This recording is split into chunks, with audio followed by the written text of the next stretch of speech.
100 रानियों के साथ रहते रहते सम्राट अपने जीवन से परेशान हो चुका था। उसे अपनी युवावस्था के वो दिन याद हो आए जब उसके मन में स्त्रियों के प्रति कोई आकर्षण नहीं था, जब उसे काम शक्ति और काम वासना के बारे में पता तक नहीं था। उस समय को याद करके राजा की आंखों में आंसू आ गए। कितना ऊर्जावान, कितना जोशीला और कितना ताजगी से भरा हुआ रहा करता था वो। और आज वो सम्राट बूढ़ा हो चुका था, लेकिन बूढ़ा होने के बाद भी वो अपनी काम वासना से छुटकारा नहीं पा सका था। यूं तो उसने हजारों युद्ध जीते थे, लेकिन अपने मन पर वो आज तक विजय प्राप्त नहीं कर पाया था। अपनी काम वासना के सामने उसने अपने घुटने टेक दिए थे। अब तो सम्राट को चिंता होने लगी थी, क्योंकि वो बूढ़ा हो चुका था और किसी भी वक्त उसकी मृत्यु हो सकती थी। लेकिन मृत्यु को अपने सामने देखकर जहां पर लोग मोक्ष और मुक्ति की बातें सोचते हैं, वहीं पर वो सम्राट काम वासना के विचारों से घिरा रहता था। 100 रानियां थीं उसकी, एक से बढ़कर एक हसीन, और हर रानी के साथ उसने बच्चे भी पैदा किए थे। इतना काम भोगने के बाद भी उसका मन छटपटाता क्यों है? क्यों उसमें अब भी अश्लील विचार आते रहते हैं? सम्राट सोच में पड़ गया कि क्या मरने के बाद भी ये काम वासना का बोझ मैं अपने साथ लेकर यहां से जाऊंगा? सम्राट आत्मा के सिद्धांत को मानने वाला था, इसीलिए उसने सोचा कि अगर मैंने अपनी काम वासना से अभी छुटकारा नहीं पाया तो मेरी आत्मा ना जाने कब तक यूं ही भटकती रहेगी। मुझे अपनी आत्मा को मुक्त करने के लिए इन काम वासना के विचारों को यहीं पर छोड़ देना होगा। सम्राट दिन रात इसी चिंता में डूबा रहता था कि किस प्रकार मैं अपनी काम वासना से छुटकारा पा सकता हूं। और इसीलिए एक दिन उसने अपने राजमहल में सभी विद्वानों की एक सभा बुलाई। स्वाभाविक रूप से सभा में चर्चा का विषय काम वासना ही रखा गया था।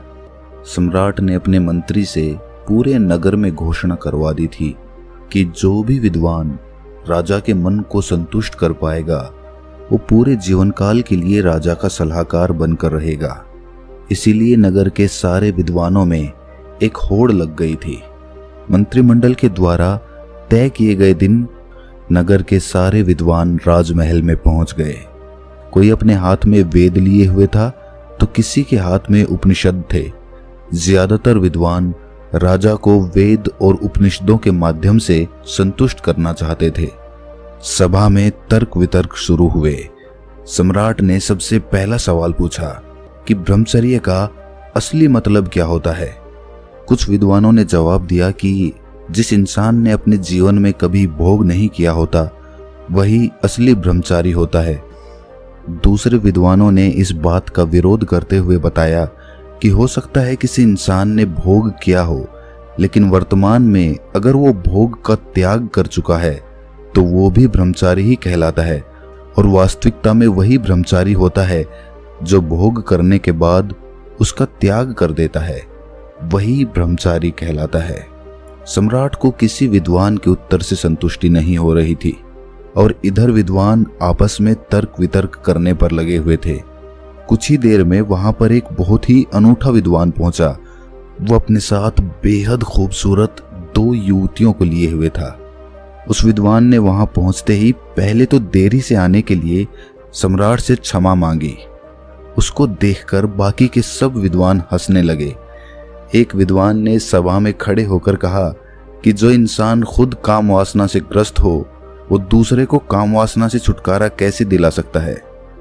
इस पर इस विद्वान ने मुस्कुराते हुए उससे पूछा कि तुम्हें ऐसा क्यों लगता है कि मैं काम वासना से ग्रस्त हूं? उस विद्वान ने कहा कि तुम हमें अंधा समझते हो, क्या हमें बेवकूफ समझते हो? तुम यहाँ राजमहल में 2 युवतियों के साथ प्रवेश कर रहे हो, इसका मतलब क्या होता है? इसका अर्थ तो सीधा सीधा यही है कि तुम एक काम वासना से ग्रस्त आदमी हो। क्या मैं गलत कह रहा हूं?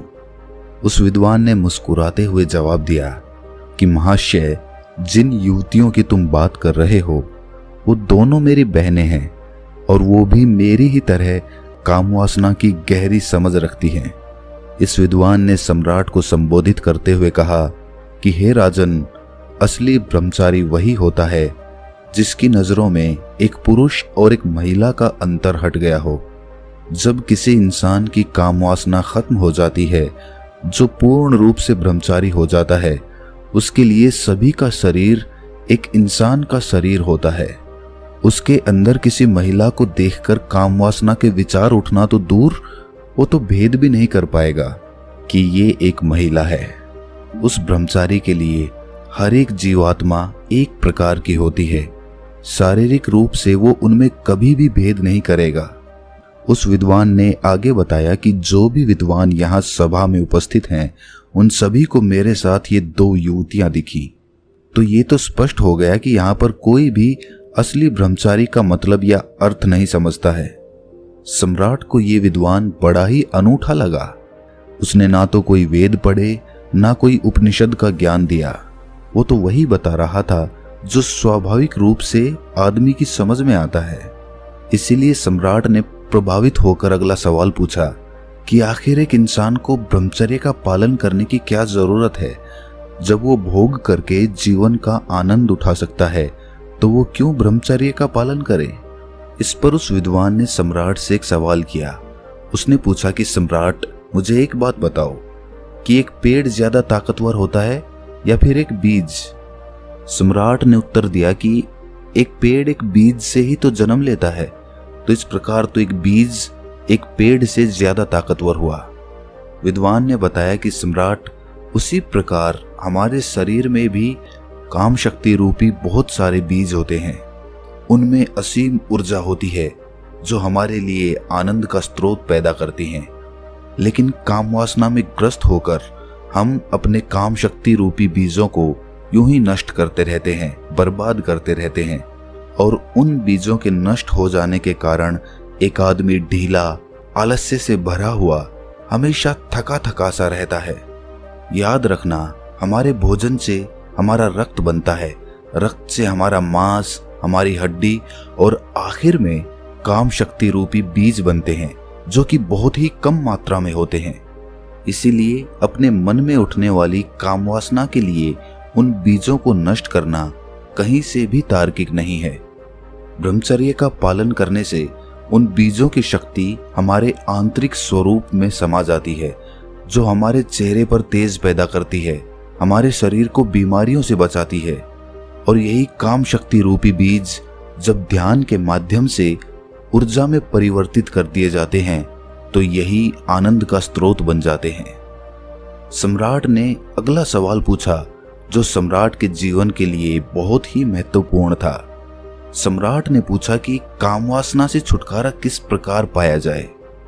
विद्वान ने उत्तर दिया कि हे सम्राट, जो बुद्धिमान होता है वो ये जानता है कि काम वासना रूपी कुएं का पानी जो जितना ज्यादा पिएगा उतनी ही ज्यादा प्यास उसे लगेगी, उसकी प्यास कभी नहीं बुझेगी।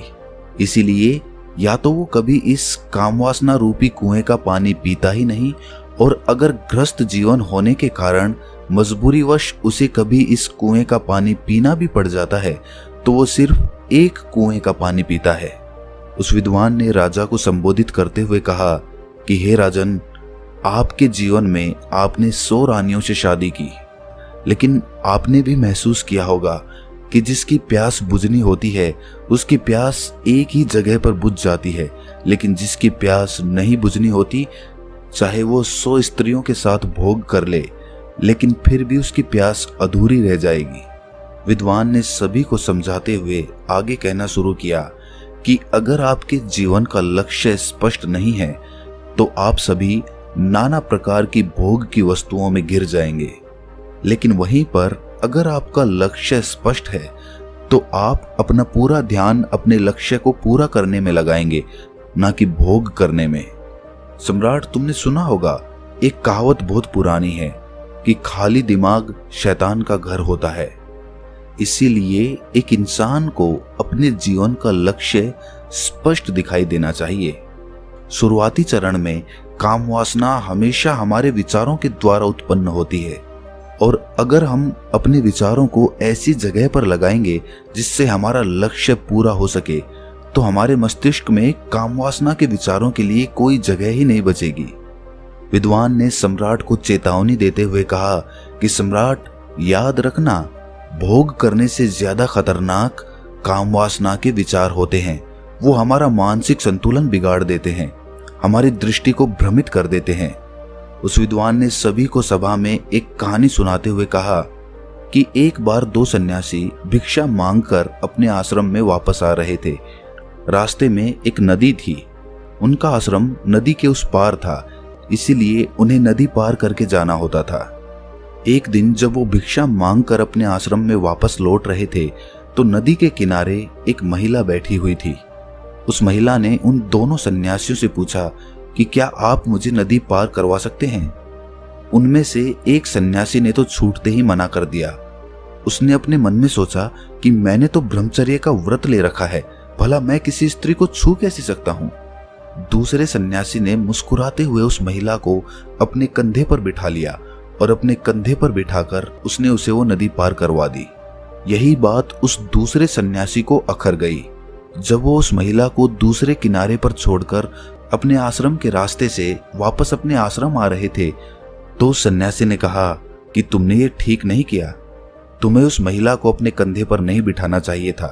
तुमने उसे वो नदी पार करवाकर बहुत बड़ी गलती की है, इसीलिए मैं तुम्हारी शिकायत गुरुजी से करूंगा। उस सन्यासी ने हंसते हुए कहा कि मैं तो उस महिला को कभी का अपने कंधे से उतार चुका हूं, लेकिन शायद तुम उसे अपने दिमाग में से अभी तक नहीं उतार पाए हो। सभा में उपस्थित सभी लोग उस विद्वान की ये कहानी बड़े ध्यान से सुन रहे थे। आखिर में विद्वान ने सम्राट को बताया कि सम्राट, उसी तरह हम भी अपने मन पर ना जाने कितने बोझ लेकर चलते रहते हैं। कामुक विचार हमारे मन को उसी प्रकार मैला करते रहते हैं जिस प्रकार सिर्फ एक गंदा नाला पूरी नदी को मैला कर देता है। अगर तुम जीवन में आनंद चाहते हो, ऊर्जा से भरा हुआ महसूस करना चाहते हो, तो अपने मन के लिए पवित्र विचारों का रास्ता बनाओ। उस विद्वान ने आखिर में सबसे महत्वपूर्ण सीख बताते हुए कहा कि जीवन में अगर किसी भी वस्तु का होशपूर्वक भोग किया जाए तो मन उसकी अनित्यता समझ लेता है। मन समझ लेता है कि ये वस्तु हमें हमेशा के लिए आनंद नहीं दे सकती, हमें परमानंद के लिए कोई और रास्ता चुनना होगा। और जब मन इन बातों को समझने लगता है तो अपने आप ही उसमें से काम वासना के विचार विलीन होने लगते हैं। इसीलिए होश में रहकर वस्तुओं का भोग करना सीखो, जिससे तुम उनकी अनित्यता समझ सको। ये सुनकर सम्राट ने प्रश्न किया कि होशपूर्वक भोग भोगने से तुम्हारा मतलब क्या है। इस पर उस विद्वान ने सम्राट को समझाते हुए उत्तर दिया कि जिस मनुष्य का चित्त एक काम में पूरी तरह से नहीं लग पाता है, वो किसी भी कर्म को परिपूर्णता में नहीं कर पाते हैं। इसीलिए उस कर्म का फल हमें पूरी तरह से नहीं मिल पाता है। उदाहरण के लिए, जब एक मनुष्य किसी दूसरे मनुष्य को दान देता है तो दान देते वक्त उसका मन किसी लक्ष्य की प्राप्ति के लिए सोच रहा होता है। उसी प्रकार जब कोई आदमी भगवान से प्रार्थना करता है तो वो उनकी पूरे चित्त से, भक्ति भाव से आराधना करने की बजाय वो अपनी इच्छा प्राप्ति के लिए प्रार्थना कर रहे होते हैं। सम्राट, तुम खुद सोचो, अगर कोई मनुष्य पूरे चित्त से कोई कर्म करता ही नहीं तो उसे उस कर्म का पर्याप्त फल कैसे प्राप्त होगा? ये तो असंभव सी बात लगती है। सम्राट, जो जीवन में घटित हो रहा है उसे घटित होने दो और आखिर में यही तुम्हें अंतिम सत्य तक पहुंचा देगा। लेकिन जो कुछ भी घटित हो रहा है उसमें तुम अपना पूरा चित्त लगाओ। पूरा चित्त लगाओगे तो तुम्हारा ध्यान वहां पर लगेगा, और जब तुम्हारा ध्यान वहां पर लगेगा तो वही काम होशपूर्वक होने लगेगा। जागते हुए कोई कर्म करने से बाद में पश्चाताप हो ही नहीं सकता। पश्चाताप तभी होता है जब हम सोए सोए कोई काम करते हैं, और उसी प्रकार हम सोए सोए ही सोचते रहते हैं कि हमें काम वासना से छुटकारा पाना है। लेकिन ये सब संकल्प आदमी सोते सोते ही लेता है। जागृत अवस्था में संकल्प लेने की जरूरत ही नहीं पड़ती, क्योंकि खुली आंखों से जागते हुए कोई मनुष्य गलती कर ही नहीं सकता। इसीलिए काम वासना से छुटकारा पाने की बजाय ये सोचो कि तुम उसे होशपूर्वक जागते हुए कैसे भोग सकते हो। और एक बार जब तुम उसका होशपूर्वक भोग कर लेते हो तो उसके बाद तुम्हें खुद ही महसूस होगा कि ये कर्म तुम्हारे अंदर क्या बदलाव ला रहा है। अगर वो तुम्हारे अनुसार सही नहीं होगा, तुम्हें गलत लगेगा, तो तुम उसे वैसे ही छोड़ दोगे, तुम्हें संकल्प लेने की जरूरत ही नहीं पड़ेगी। लेकिन होश की स्थिति तक पहुंचने के लिए तुम्हें ध्यान का मार्ग अपनाना होगा। ध्यान करने से ही आदमी की निद्रा टूटती है, वो जागृत अवस्था में आता है, और जब वो जागृत अवस्था में आता है तो उसका चित्त एक काम पर पूरी तरह से लगने लगता है, और उसके बाद होशपूर्वक उस कर्म को करने के बाद उस कर्म की अनित्यता को हमारा मन अपने आप समझने लगता है। विद्वान ने अपनी बात को और गहराई से समझाते हुए समझाया कि सोए हुए इंसान को तो रास्ते पर पड़ा हुआ सांप भी दिखाई नहीं देता, वो भी उसे तब पता चलेगा जब वो सांप पर पैर रख देगा। और इसी प्रकार तो हर इंसान कार्य करता है। जब वो रास्ते पर चलता है तो अपने विचारों में, अपनी भविष्य की योजनाओं में उसका मन हमेशा उलझा रहता है। उसका ध्यान अपने चलने पर तो होता ही नहीं है, तो रास्ते पर कहां से होगा। ये सब लक्षण एक सोए हुए मनुष्य के होते हैं, और जब वो मनुष्य ये महसूस कर पाता है कि वो कितनी गहरी निद्रा में है, तो उसी समय उसके जीवन में ध्यान का उदय होता है। लेकिन सोए हुए इंसान को भला किस प्रकार दिखाई देगा कि वो सोया हुआ है। या तो कोई उसे हिलाकर जगाए या उसे बताए कि तुम सोए हुए हो, तब तो उसकी नींद टूटेगी। लेकिन ऐसे मनुष्य हमें कम ही मिलते हैं जो हमें ये एहसास कराते हैं कि हम कितनी गहरी निद्रा में सोए हुए हैं। हमारा मन विचारों का, भविष्य की योजनाओं का, अतीत के दुखों का एक दफ्तर बन चुका है। वो सम्राट इस विद्वान के उत्तरों से बहुत प्रभावित हुआ, और उस सम्राट ने इस विद्वान को अपने पूरे जीवन काल के लिए अपना सलाहकार बना लिया। तो दोस्तों, कैसी लगी ये कहानी आपको कमेंट सेक्शन में ज़रूर बताना, और अच्छी लगी हो तो इस चैनल को सब्सक्राइब करके नोटिफिकेशन बेल को ज़रूर प्रेस कर देना। तो मिलते हैं अगली कहानी में, तब तक के लिए अपना ख्याल रखें।